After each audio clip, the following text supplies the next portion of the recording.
Selamat bertemu lagi saudara di kota Surabaya. Puji Tuhan kalau pada malam hari ini saya dapat berdiri di sini adalah suatu anugerah. Pada waktu 4 tahun yang lalu, pada waktu saya melayani di gereja ini, pada waktu masuk pertama kali itu, Tuhan itu ngomong begini, Yusa, lihat ke atas. Nah, saya itu ya masuk sini ya saya lihat apa yang dilihat, saya pikir-pikir.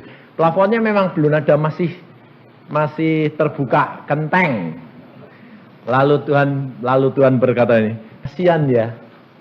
Saya bilang, ada apa sih Tuhan maksudmu? Sebetulnya saya belum tahu maksud Tuhan. Ya kasihan Tuhan, ya kasihan saya bilang. Plafonnya kok belum ada. Nah, setelah kebaktian selesai, lalu Tuhan mengatakan, kalau kasihan, ya bertindak. Oh ya, ngerti.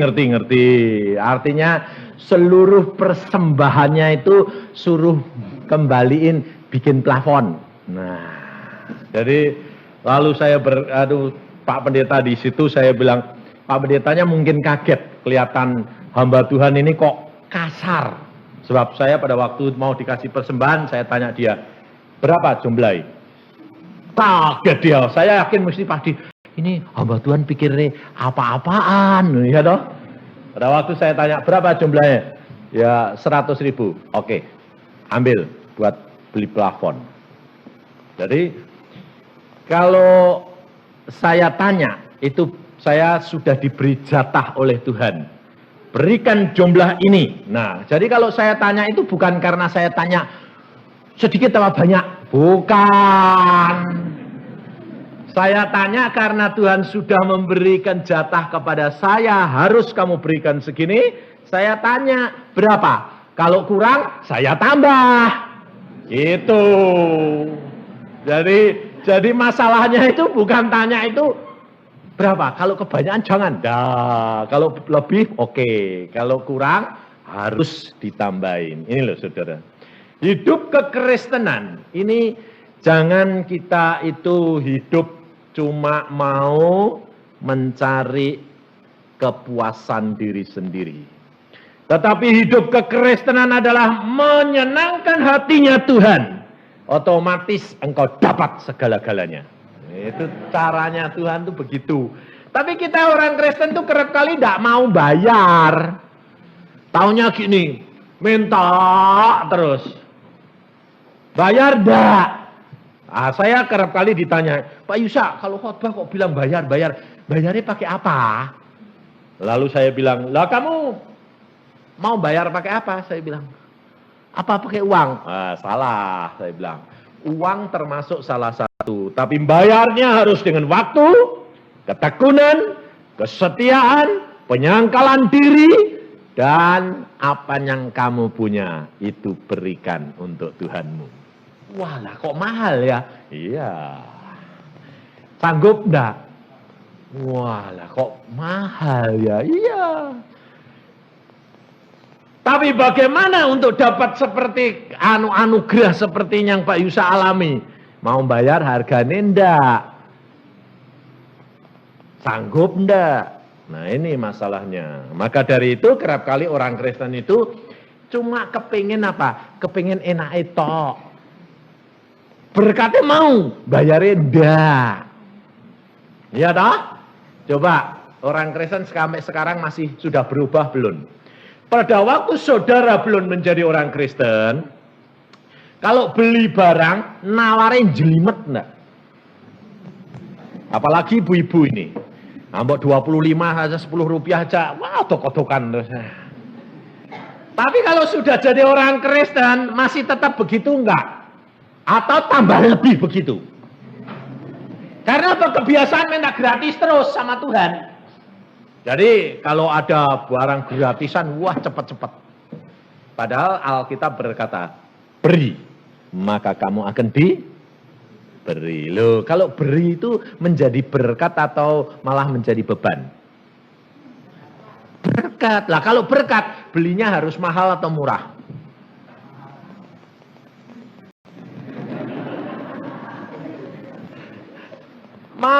bener lah.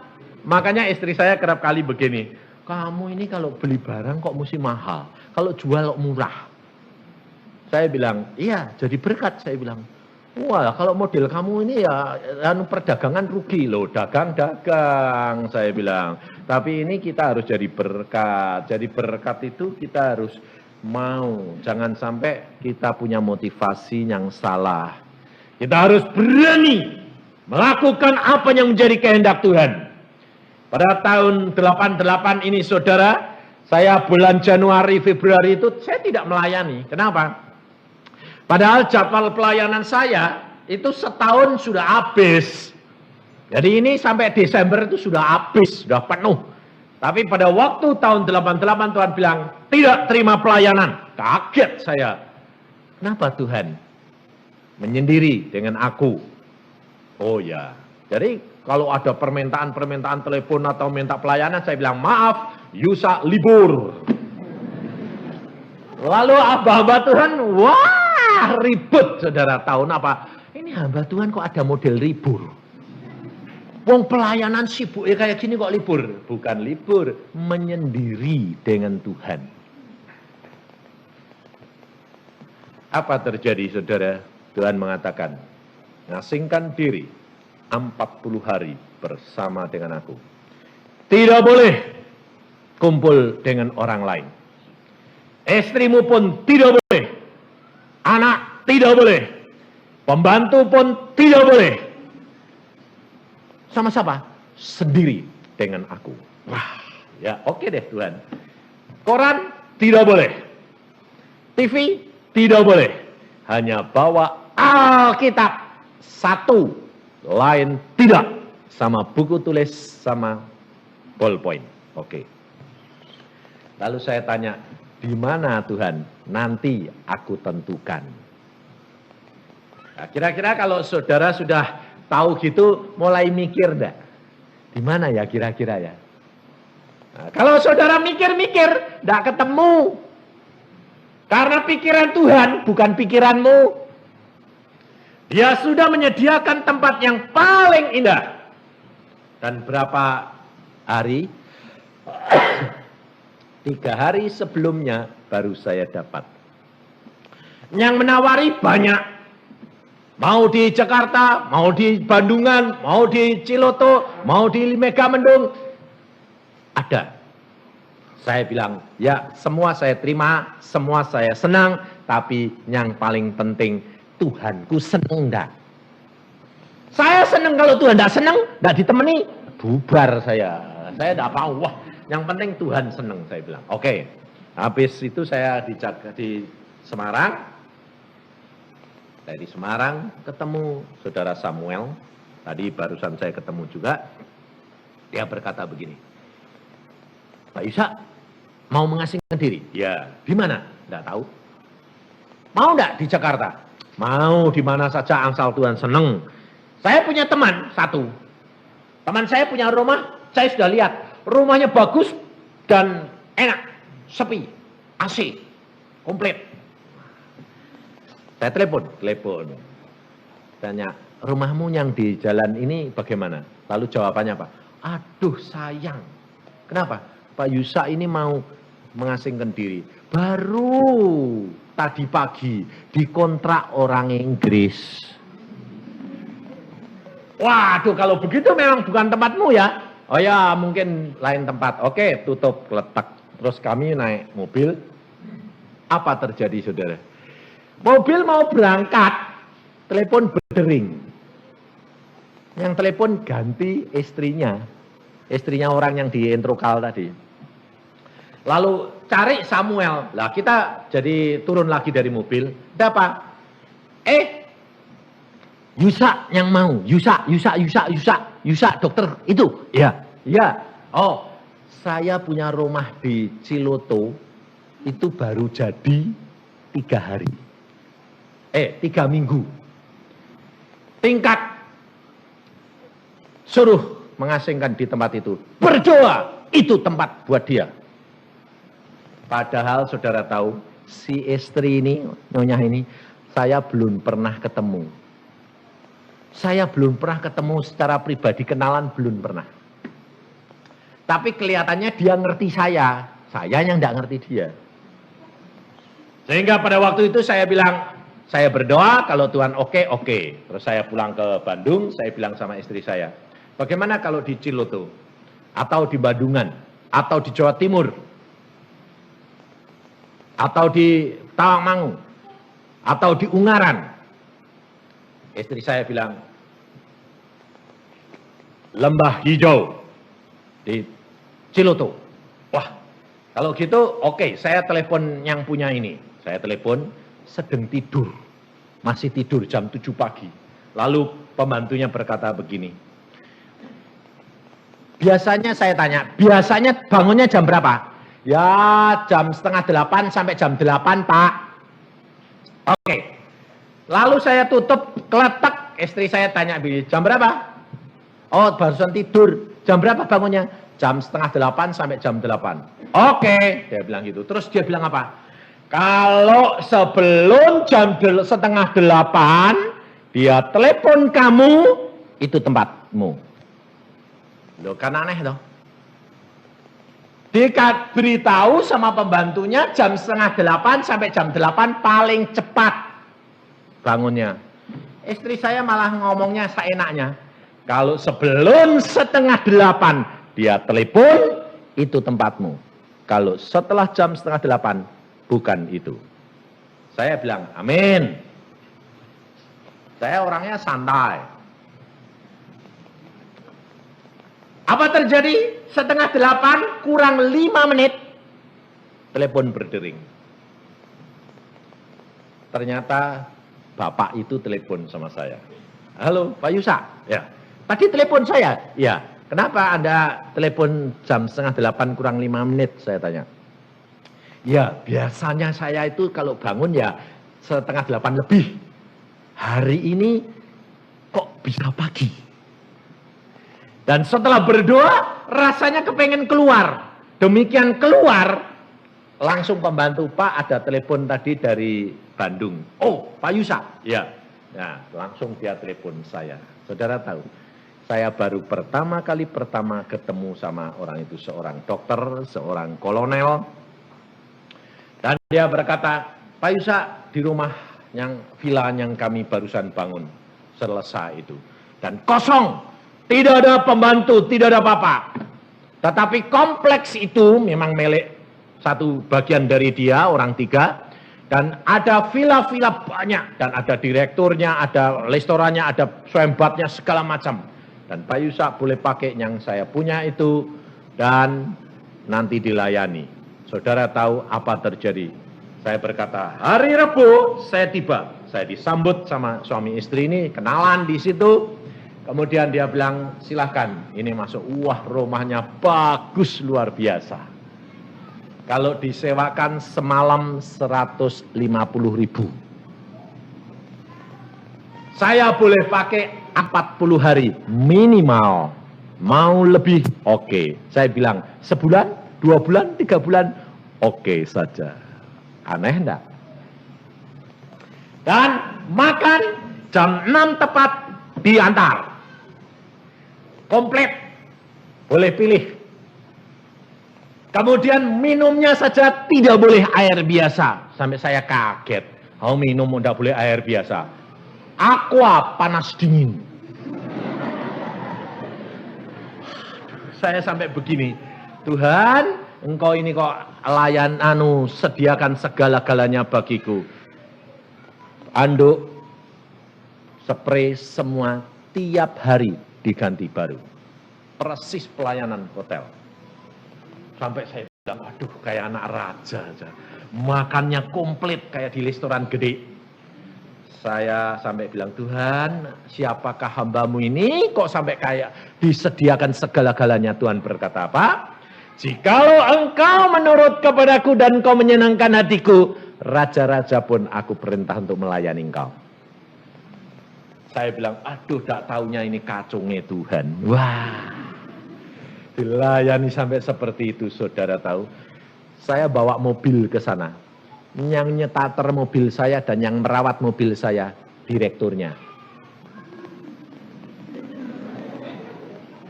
Sampai saya bilang, Pak, mobil saya bagaimana? Oh, itu dirawat direktur, biar di starter dia, dipegang dia, dibersihkan. Bayangin, saya sampai melongo. Tapi ada tapinya. Kalau saudara dengar gitu kan seneng toh? Wah, kepingin toh? Mau toh? Mau bayar. Apa bayarnya? Tuhan berkata sudah mulai masuk, makan 1 kali sehari, hanya boleh sehari, semalam boleh makan 1 kali, tiap jam 6 sore. Dan mulai jam 7, sudah harus siap, pegang Alkitab, baca Alkitab, dan berdoa sampai jam 6 sore. Tiap hari. Ayo, gue kapok gue. Alkitab ini dalam waktu 40 dalam waktu 3 minggu habis. Dari Kejadian sampai Wahyu. Ayo, tak tanyain sekarang, sanggup bayar? Ayo diem semua, tak berani. Ayo apa itu? Nah, kalau libur, saudara coba. Kalau liburan masuk kamar, lalu bilang sama keluarga, tolong ya jangan diganggu, saya tak baca Alkitab sama berdoa. Kira-kira ngantuk enggak? Malah enggak baca Alkitab, malah ngorok terus tidur. Saudara tahu 40 hari lamanya. Dari jam 7 pagi sampai jam 6 setiap hari. Dan tidak boleh terlambat. Dan tidak boleh telat. Luar biasa. Tapi tiap hari bersama dengan Tuhan luar biasa. Tidak komunikasi sama orang. Tidak ngomong sama orang. Tidak boleh keluar dari rumah. Artinya kalau selesai terus saya bilang jalan-jalan. Tidak boleh. Hanya di dalam rumah tidak bertemu. Cukur saja enggak. Sampai jenggot saya panjang. Kalau Anda lihat foto saya di sana setelah selesai, saya jenggot saya ini putih sampai sini. Saudara tahu, hidup dengan Yesus itu luar biasa. Dan pada waktu di dalam pengasingan Tuhan berkata, Yusa, engkau perhatikan, engkau dimurnikan, engkau disaring, engkau diuji, engkau dipilih. Dan engkau lihat, kenapa aku asingkan engkau, kenapa aku biarkan engkau begini. Kau akan lihat, keluar dari tempat ini kamu akan dengar, banyak hamba-hambaku akan berjatuhan. Banyak anak-anakku akan berjatuhan, karena mereka tidak mampu untuk tetap tinggal di dalam aku. Maka dari itu pada malam hari ini saudara, kita harus belajar, jangan main-main jadi orang Kristen. Waktunya sudah amat singkat. Tidak lama lagi. Tuhan akan datang menjemput kita. Dan kalau saudara tidak sungguh-sungguh, kau akan ketinggalan. Firman Tuhan kita pada malam hari ini kita belajar bagaimana penyaringan hal itu terjadi dan bagaimana untuk dapat lolos daripada penyaringan itu. Di dalam Daniel pasal yang ke-11, di dalam kitab Daniel pasal 11, mulai dari ayat 31 sampai 36, kita akan belajar dan saudara akan mengerti bahwa masa ini adalah masa-masa penyaringan. Dan tidak hanya hamba-hamba Tuhan saja, tetapi saudara disaring. Daniel pasal 11 ayat 31 sampai dengan 36. Firman Tuhan demikian, tentaranya akan muncul, mereka akan menajiskan tempat kudus, benteng itu menghabuskan korban sehari-hari dan menegakkan kekejian yang membinasakan. Dan orang-orang yang berlaku fasik terhadap perjanjian akan dibujuknya sampai murtad dengan kata-kata licin. Tetapi umat yang mengenal Allahnya akan tetap kuat dan akan bertindak. Dan orang-orang bijaksana di antara umat itu akan membuat banyak orang mengerti, tetapi untuk beberapa waktu lamanya mereka akan jatuh oleh karena pedang dan api, oleh karena ditawan dan dirampas. Sementara jatuh mereka akan mendapat pertolongan sedikit, dan banyak orang akan menggabungkan diri dengan mereka secara berpura-pura. Sebagian dari orang-orang bijaksana itu akan jatuh. Supaya dengan demikian diadakan pengujian, penyaringan, dan pemurnian di antara mereka. Sampai pada akhir zaman, sebab akhir zaman itu belum mencapai waktu yang telah ditetapkan. Raja itu akan berbuat sekehendak hatinya.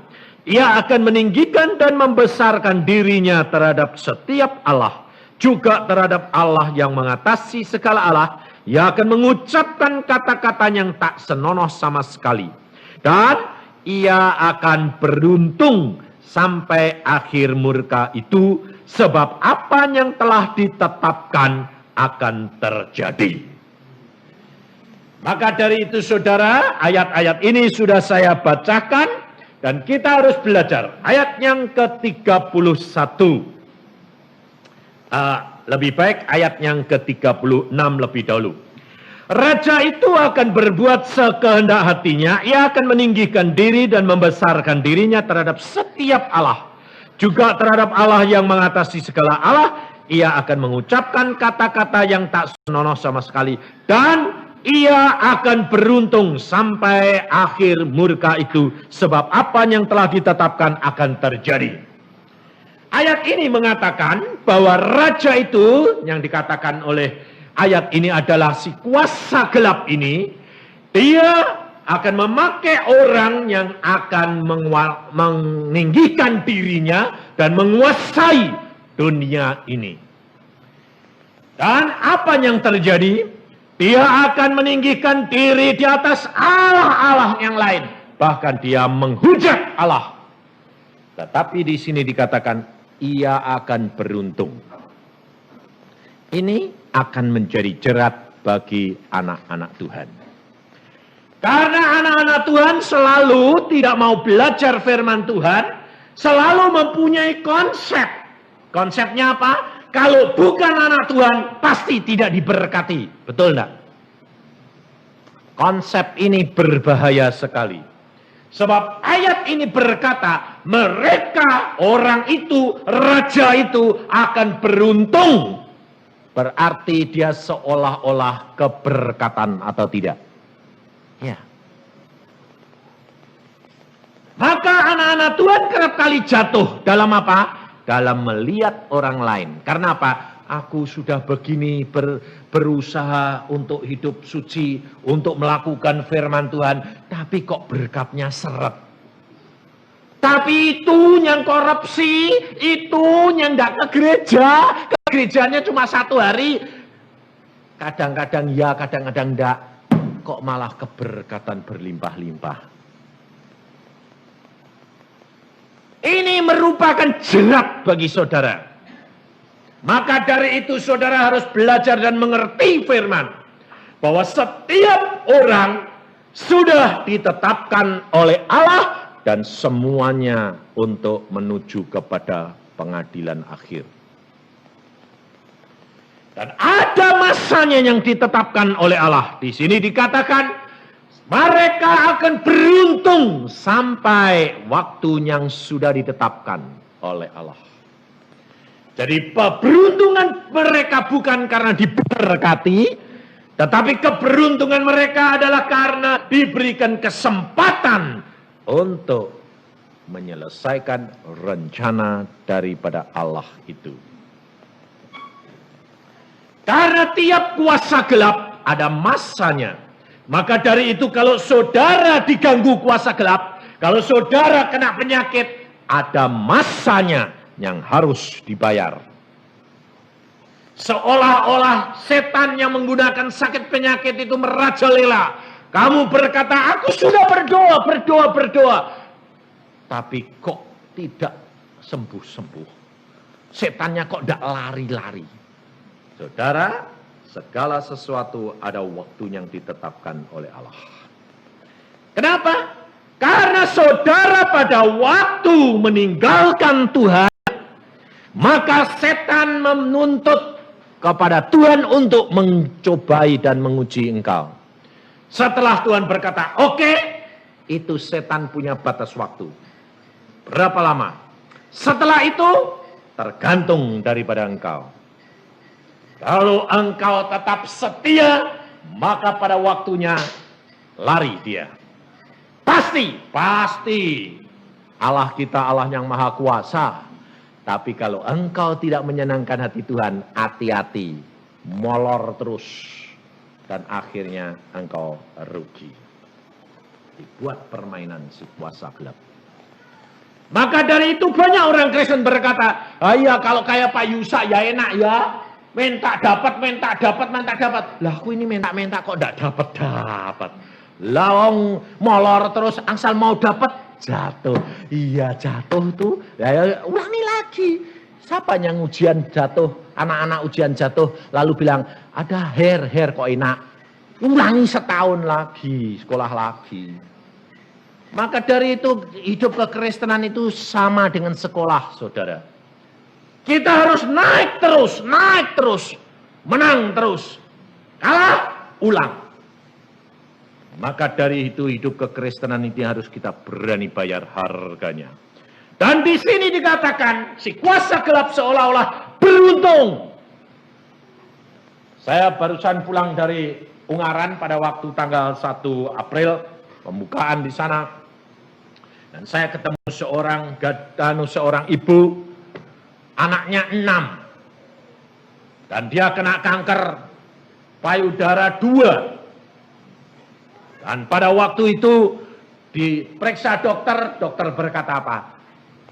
Kanker ini adalah yang paling ganas dari semua kanker.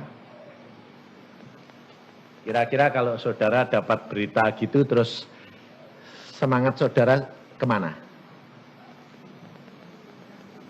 Mati, terbang dan makanya kerap kali orang kalau sudah bilang kanker gitu terus semangatnya peles.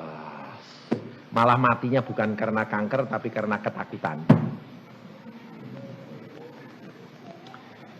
Ibu ini, yang anaknya 6 ini, yang paling kecil, masih 2 atau 3 tahun, apa terjadi? Dia pada waktu divonis dokter begitu, ada 2 orang persis sama dia. Umurnya hampir sama, sekitar 36. Sama-sama, penyakitnya sama. Lalu dokter berkata, satu-satunya jalan operasi. Lalu ini ibu bilang, dokter kalau operasi dokter jamin enggak sembuh? Lalu dokternya bilang apa? Saya cuma berusaha sedapat mungkin, mati hidup di tangan Allah. Bayar enggak dokter? Kira-kira bayar enggak? Bayar kok enak, enggak bayar. Akhirnya yang satu memilih putusan operasi, yang dia berkata, saya tidak mau operasi. Kenapa? Mati hidup di tangan Tuhan. Kalau memang mati ya mati dokter, kalau hidup ya hidup.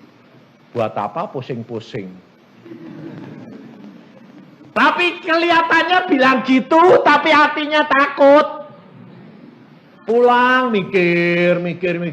Akhirnya kankernya itu cekot. Sakit. Aduh, wah sakitnya kok begini. Lalu dia bilang sama suaminya, aduh aku enggak tahan lagi. Lalu tangannya lumpuh. Tangannya enggak bisa diangkat, sudah lumpuh. Akhirnya sudah kurang sebulan, dokternya bilang, no hope. Lalu akhirnya karena dia sudah tidak tahan, dia berkata sama anaknya, berkata begini, nak, cinta Tuhan ya, Mamah cuma tinggal sebulan. Dan ini tangan sudah tidak bisa digerakkan, sakitnya papa Mamah juga sudah tidak tahan, cuma tinggal sebulan. Coba kamu pelihara adik-adikmu, ayahmu, jadilah anak-anak yang baik, nanti kita ketemu di Firdaus. Ngomong gitu tapi nangis terus. Setelah nangis terus dia berdoa, lalu pada waktu saya di Jakarta, saya diundang ke sana, saya berdoa. Tiap pagi berdoa, tumpang tangan. Kalau harus pulang, pulang. Kalau sembuh, sembuh. Yang penting ucapkan syukur. Apakah setelah didoakan gitu terus dong malah sembuh? Kok enak? Ya tetap cekot-cekot. Terus akhirnya dia pergi ke Semarang, mau pergi kemana? Ke Getsemani. Dia masuk ke gua, guanya Getsemani kan dari batu. Lalu dia masuk di situ, dia sembayang. Sembayangnya itu karena sudah putus asa, sendirian, ngotot, biasanya gitu dong. Anda kalau enggak dikasih penyakit yang peot gitu, enggak ngotot toh? Iya. Harus bayang biar terima kasih Tuhan. Bek, selesai. Tapi kalau sudah ngalami baru waduh Tuhan. Tuhannya gembrong-gembrong terus. Apa Tuhan itu bisu tuli apa anu? Ini loh, kerap kali gitu. Ini kumak gitu. Wah, sampai akhirnya dia jatuh saking lemesi. Sembayangnya saking lemes sampai jatuh gelet ya. Saudara tahu apa terjadi? Gua tempat dia sembayang gempa. Wah, gempa, tanahnya rontok. Saking dia takutnya kalau batunya lempengan itu ambrek, berekan gepeng. Padahal katanya mati untung, ya nah. Tapi nyatanya ada gempa. Oh, mati aku ini ketiban nih. Mau keluar, nggak bisa karena sudah lemes. Jadi tiduran, rontok. Ini kalau aku kejatuhan lempengan batu sak gini 2 meter kali semeter ya. Kan gepeng. Tuhan. Lama malah ketakutan. Lalu dia bilang, Tuhan, terima kasih. Apapun terjadi, aku rela. Lalu dia lihat sinar. Terang luar biasa. Syap. Dan dadanya kena jamah Yesus. Lalu apa terjadi? Gempa. Yang gempa bukan badannya, bahkan tempatnya lagi, tapi badannya.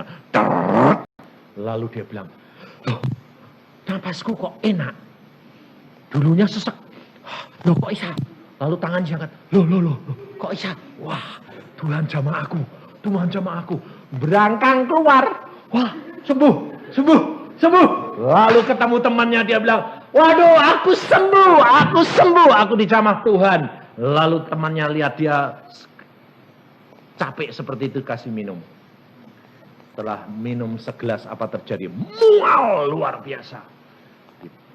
Gandeng sama istri suaminya karena takut jatuh sempoyongan. Terus bawa ke kamar mandi, tumpah. Apa yang tumpah? Keluar. Kankernya keluar dua-dua. Keluar gelondongan dua-dua. Hah? Apa itu? Keluar, dan sejak itu sembuh total. Luar biasa. Dan apa terjadi? Tanggal 1 April itu sudah divonis dokter 4 bulan, itu bulan yang kelima. Dan dia sembuh total. Temennya, dia pergi ke Semarang untuk pengucapan syukur di Getsemani. Dia dapat berita temannya yang dioperasi 4 bulan lebih sedikit meninggal dunia. Saudara tahu? Allahmu masih tetap sama dan tidak pernah berubah. Tetapi yang Allah kehendaki adalah penuh penyerahan. Yakin bahwa Allahmu tidak pernah berubah. Kalau engkau sudah berani mengambil satu keputusan, Kau harus pegang sampai akhir. Karena Allahmu itu menuntut kesetiaan daripadamu. Tapi kerap kali kita jatuh di final. Jatuh di tempat yang terakhir. Karena apa? Karena engkau tidak setia. Maka dari itu saudara, di sini rahasianya bagaimana engkau dapat bertahan untuk tidak jatuh. Di dalam ayat 31 dikatakan, tentaranya akan muncul, mereka akan menajiskan tempat kudus, benteng itu, menghapuskan korban sehari-hari, dan menegakkan kekejian yang membinasakan. Kalau engkau mau rahasia kemenangannya adalah apa? Mengapa kuasa gelap itu menghapuskan korban sehari-hari? Karena ini rahasia keberhasilan orang-orang Kristen. Bahwa Yesus menghendaki engkau dan saya setiap hari mengadakan korban mezbah dirimu untuk menyembah kepada Dia setiap hari. Menghadap kepada Tuhan, memberikan korban kepada Tuhan, bukan setiap minggu sekali, tetapi setiap hari dirimu hadapkan, korbankan dirimu kepada Yesus. Tetapi kerap kali orang Kristen, kalau saya katakan, saudara tiap hari harus menghadap kepada Tuhan, membuat mezbah untuk Tuhan, di samping keluarga harus pribadi, saudara tidak pernah dapat melakukan. Gagal lagi, melakukan seminggu, gagal lagi. Karena apa? Engkau tidak setia. Iblis tahu ini rahasia keberhasilan orang Kristen. Keberhasilan anak-anak Tuhan adalah setiap hari menghadap kepada Tuhan dan mempersembahkan dirinya untuk kemuliaan Dia. Dan iblis paling takut, saudara tahu. Maka dari itu ini rahasianya. Dan di sini dikatakan, orang-orang yang berlaku fasik terhadap perjanjian akan dibujuknya sampai murtad dengan kata-kata licin. Kitab Injil ini disebut kitab perjanjian. Jadi kalau saudara tidak setia terhadap kitab perjanjian antara engkau dengan Allah, engkau dikatakan orang fasik. Maka dari itu baca firman Tuhan. Karena kitab ini kitab perjanjian antara engkau dan Allah. Dan kalau engkau setia, engkau akan tertolong dan tidak akan jatuh. Ini jaminan, saudara. Tetapi di sini dikatakan bahwa mereka akan dibujuk dengan kata-kata licin. Karena tidak setia dengan perjanjian antara kamu dan Allah. Tetapi umat, di sini dikatakan, tetapi umat yang mengenal Allahnya akan tetap kuat dan akan bertindak. Maka dari itu saudara, saya selalu di dalam pembawaan firman selalu saya katakan, kenali Allahmu, kenali Allahmu, kenali Allahmu. Tanpa engkau mengenal Allahmu dengan sungguh-sungguh, kau tidak akan mampu.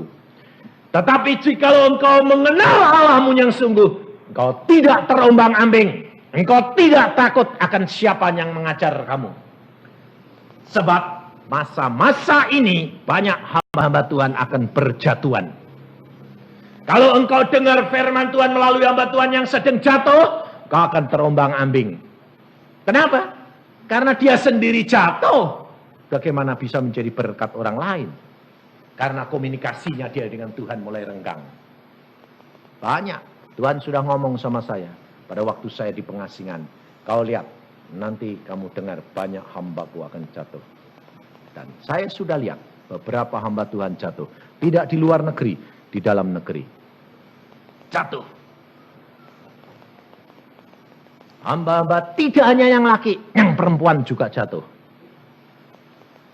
Hamba Tuhan punya penglihatan, punya nubuatan, dipakai Tuhan luar biasa, jatuh. Bayangin.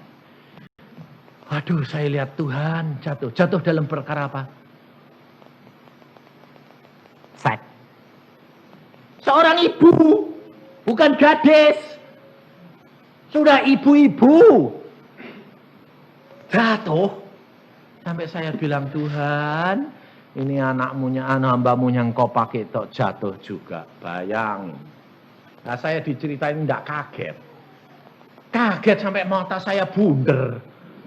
Bundernya itu sampai long-long. Lalu cerita kok gini. Hamba Tuhan itu pulang dari luar kota. Karena setelah berdoa untuk seseorang. Lalu diantar suaminya. Suami anak yang suami ibu ini yang diduakan. Dia pulang. Tidak mau pulang ke rumah. Ini karena masih malam, saya tidur di tempat rumah bapak saja. Nah, pikirnya ya, oh ya malam-malam nanti tidak ada yang bukai. Iya sudah, tidur, kasih kamar sendiri, dia kamar sendiri. Keluar dari kamar mandi, cuma pakai anduk, bingung.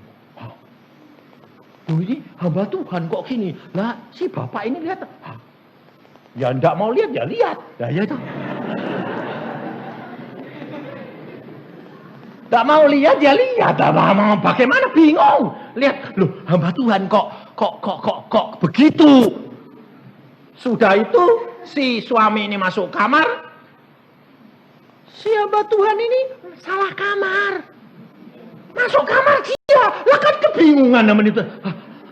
Bu, kamarnya di sebelah.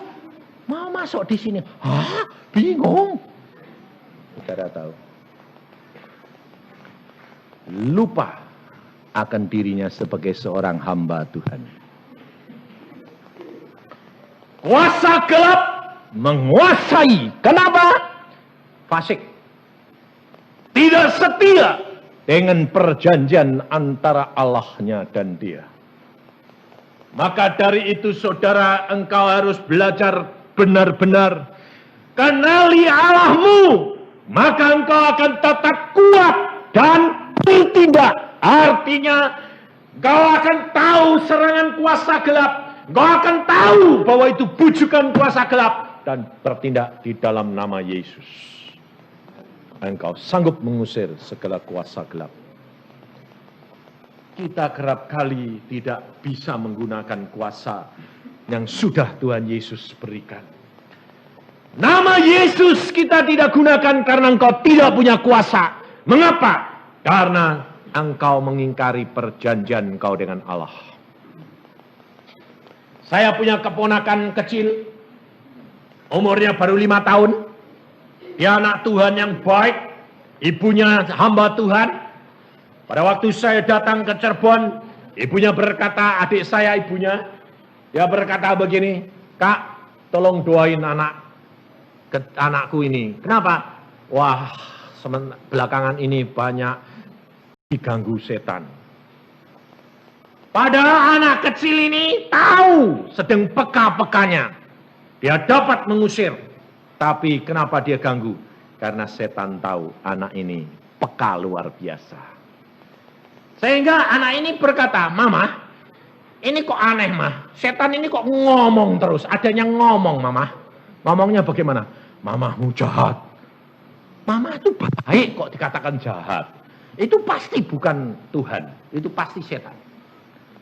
Lalu pada waktu dia sikat gigi, telan saja odolnya. Wah. Lalu anak ini bilang, Mama, ini saya sedang sikat gigi. Ini ada suara bilang, telan odol. Oh, itu jahat ya, Mah. Wong odol kok disuruh nelen. Kan kotor. Kan itu tidak baik. Tuhan, dia berkata, itu setan. Usir. Dalam nama Tuhan Yesus, pergi. Nanti datang lagi. Ngomong lagi. Akhirnya dia merasa begini. Wah, ini gangguan terus ini. Terus akhirnya saya ajari anak itu. Setelah saya ajarin, saya doakan. Saya perintahkan setan pergi dan jangan ganggu lagi. Apa terjadi? Saya ajarkan anak itu begini. Nih, kamu kalau datang lagi setan, katakan. Dan sekali ini dia akan pergi selama-lamanya tidak ganggu kamu. Bagaimana, Om? Setan, dalam nama Tuhan Yesus, aku tidak suka sama kamu. Kamu pergi. Dan mulai saat ini jangan ganggu aku. Gitu ya? Ya. Nah, dia pada waktu main sepedaan gitu, setannya itu di garasi ngomong, sini, main sama saya. Lalu ini anak tahu, lalu ngomong sama ibunya, mama, itu mah di sana manggil saya untuk jak main. Nah, terus kamu sudah diajari, ya. Dalam nama Tuhan Yesus, setan, aku tidak suka kamu. Dan mulai saat ini kamu tidak boleh ganggu aku. Pergi dan jangan kembali.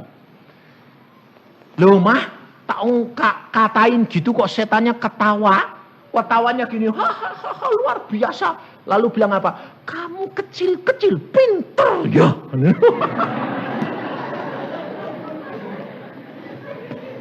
Kamu kok tahu kalau saya ini takut sama Yesus?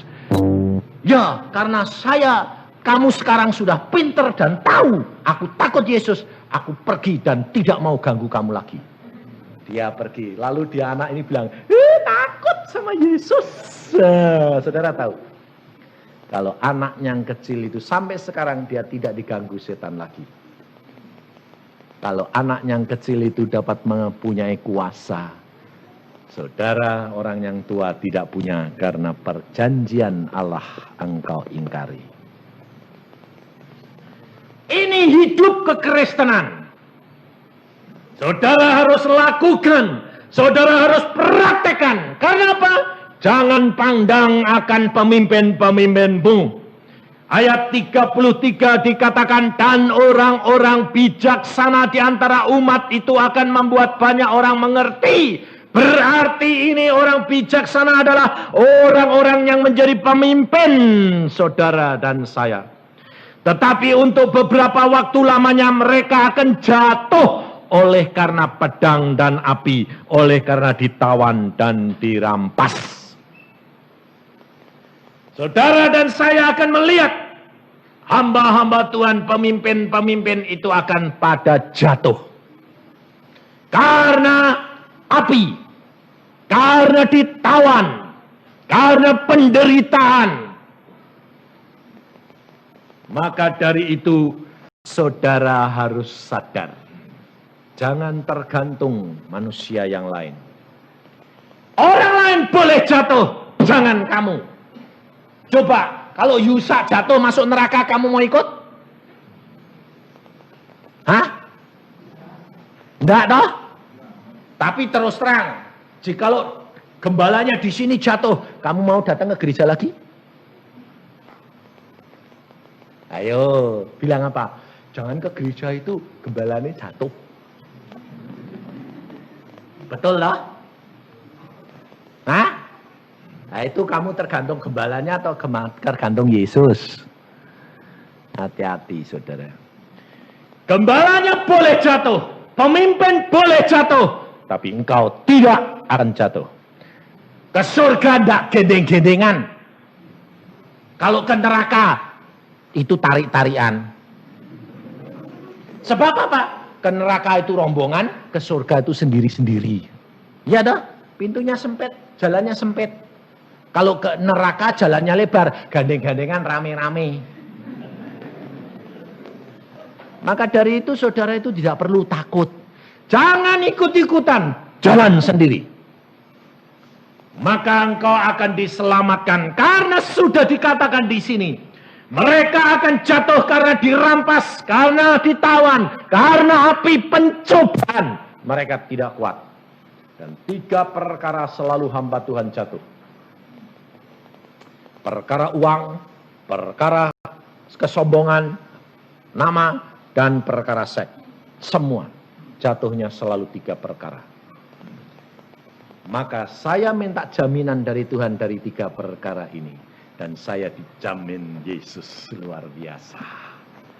Saya berkata, Tuhan, kalau engkau tidak jamin aku, tidak engkau berikan jalan kepadaku untuk mengatasi 3 perkara ini, aku tidak mau menjadi hambamu.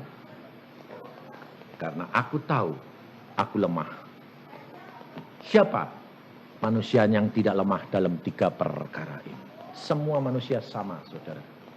Tapi Allah memberikan jalan keluar. Allah memberikan jaminan. Maka dari itu kita harus taat akan perjanjian. Artinya kita harus taat terhadap firman Allah. Untuk melakukan kehendak Dia. Kau akan kuat dan bertindak karena punya kuasa di dalam Dia. Ayat 34, sementara jatuh, mereka akan mendapat pertolongan sedikit. Kalau kau lihat hamba-hamba Tuhan jatuh, engkau berdoa. Di dalam doamu akan menolong mereka. Meskipun pertolongan itu cuma sedikit. Tetapi dikatakan di sini dan banyak orang akan menggabungkan diri kepada mereka secara pura-pura. Kalau sudah hamba Tuhan itu bertobat, semua lalu mulai ikut. Tetapi pura-pura artinya tidak sungguh-sungguh. Dan mereka akan jatuh kembali. Sementara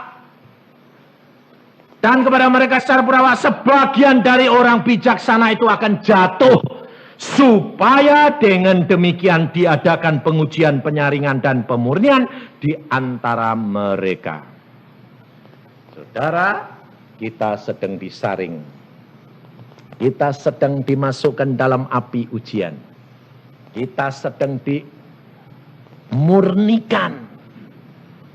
Kalau engkau tidak mau membayar harganya, kalau engkau tidak mau tiap hari kamu menyediakan dirimu untuk mempersembahkan, dan korban ini adalah penyangkalan diri, engkau tidak akan kuat, engkau tidak akan mampu. Tanpa Yesus, engkau tidak akan sanggup lakukan segala perkara. Pada waktu saya di dalam pengasingan, apa terjadi, saudara? Dari hari ke hari, suasana dan situasinya berbeda. Kalau tidak akan mampu. Mesti ngantuk, mesti bosen, karena setiap hari cuma megang Alkitab. Tapi dengan Allah tidak pernah ngantuk. Sehari-hari tidak pernah bisa tidur saya. Baca Alkitab sembahyang.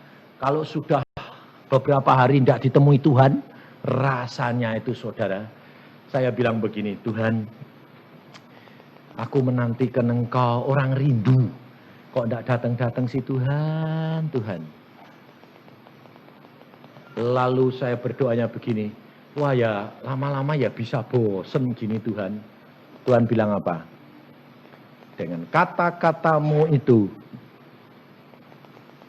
engkau sudah menunjukkan tidak setia. Wah, kaget saya.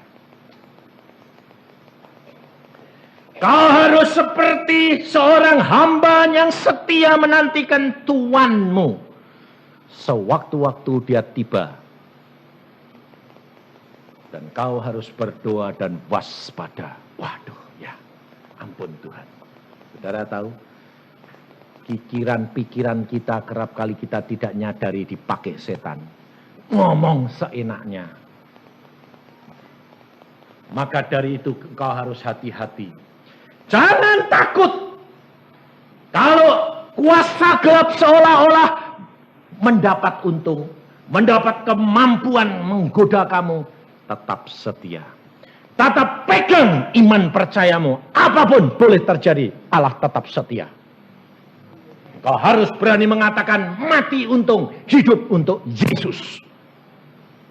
Pada waktu saya di Bali hari 2 minggu yang lalu, saudara tahu, 1 hari sebelum KKR terakhir, saya di atas mimbar, saudara.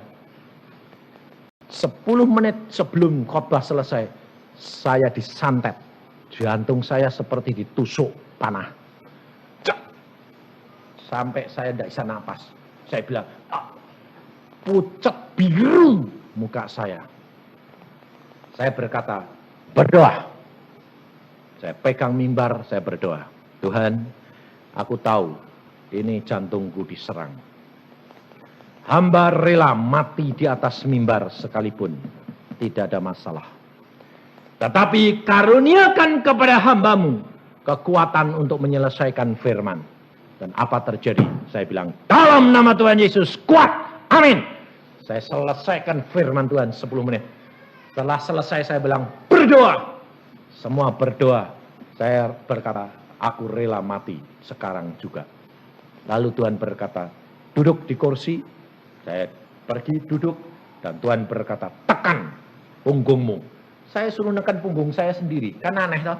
Saya tekan dalam nama Tuhan Yesus. Seperti anak panah itu keluar dari belakang, mak jeduk keluar.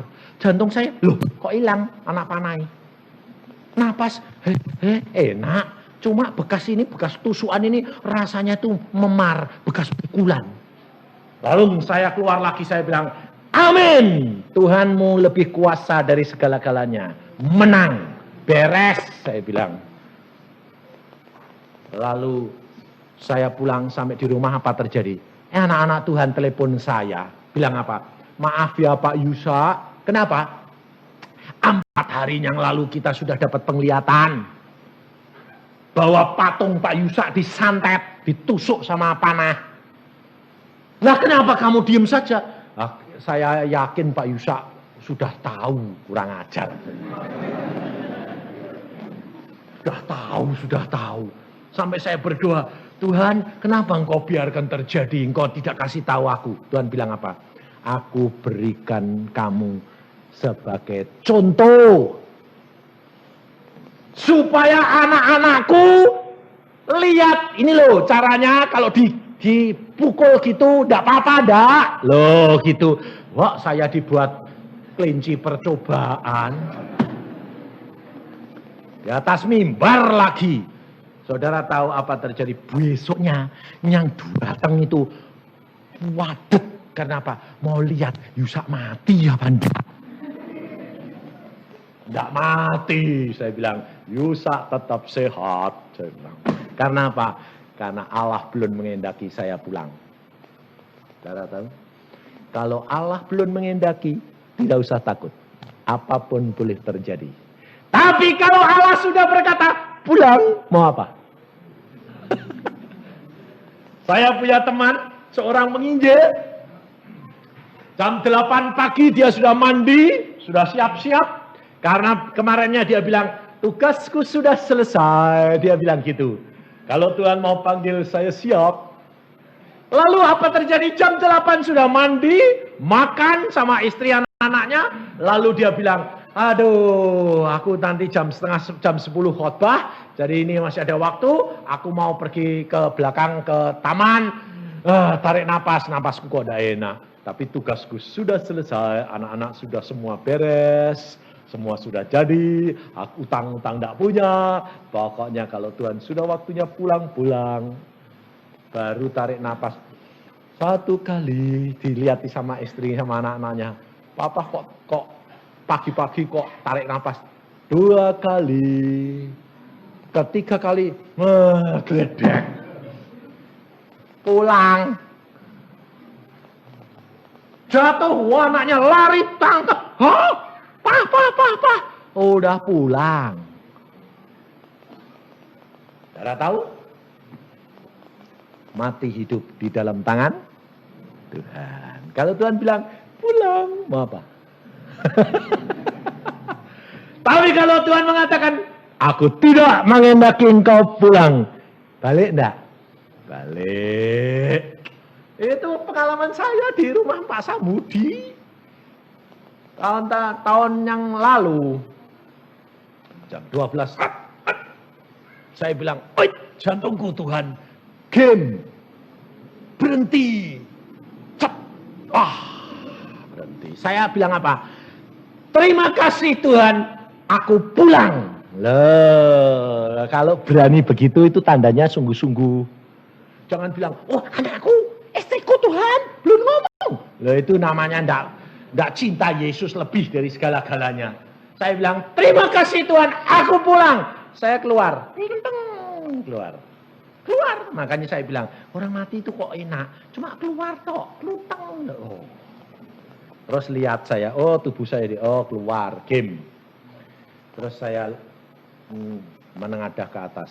Saya berkata, Tuhan, aku pulang. Langit terbuka. Saya lihat Tuhan duduk di tahtanya. Saya bilang, Tuhan, aku pulang. Tuhan berkata, kamu tidak boleh naik ke tempatku. Jantungku, aku sanggup hidupkan kamu kembali. Aku pengen pulang. Tugasmu belum selesai. Selesaikan dulu. Oke. Dia cuma lempar satu sinar. Masuk ke jantung saya. Tambah lama tambah besar. Jalan. Tuhan bilang, masuk. Luntang masuk lagi. Bangun saya bilang, beres. Ya sudahlah. Belum pulang. Tidur lagi saya. Nggak pusing. 5:30 pagi istri saya entrokal dari Bandung. Dia berkata, ada apa tadi malam? Kenapa kamu tinggalkan aku? Saya bilang, memang aku sudah tinggalkan kamu. Tapi Tuhan berkata, belum waktunya. Nah, kamu janji lo, jangan tinggalkan aku. Oh tidak, kalau belum waktunya. Saudara tahu? Dia tahu, istri saya tahu. Tahu persis. Pada waktu saya di Bali, dia tahu. Istri saya bilang, ada apa dengan kamu di Bali hari Selasa? Aku hampir mati di atas mimbar. Jelas toh. Saya bilang sama anak saya Daniel, Dad, sembahyang buat papa. Daniel berkata, enggak apa-apa mah, tapi Daniel sudah tahu, papa diserang, enggak apa-apa, tapi sakit sih sakit, tapi enggak apa-apa kok pak. Saudara tahu? Hidup dengan Yesus itu luar biasa. Tidak usah takut. Apapun terjadi, ucapkan syukur. Mati untung, hidup untuk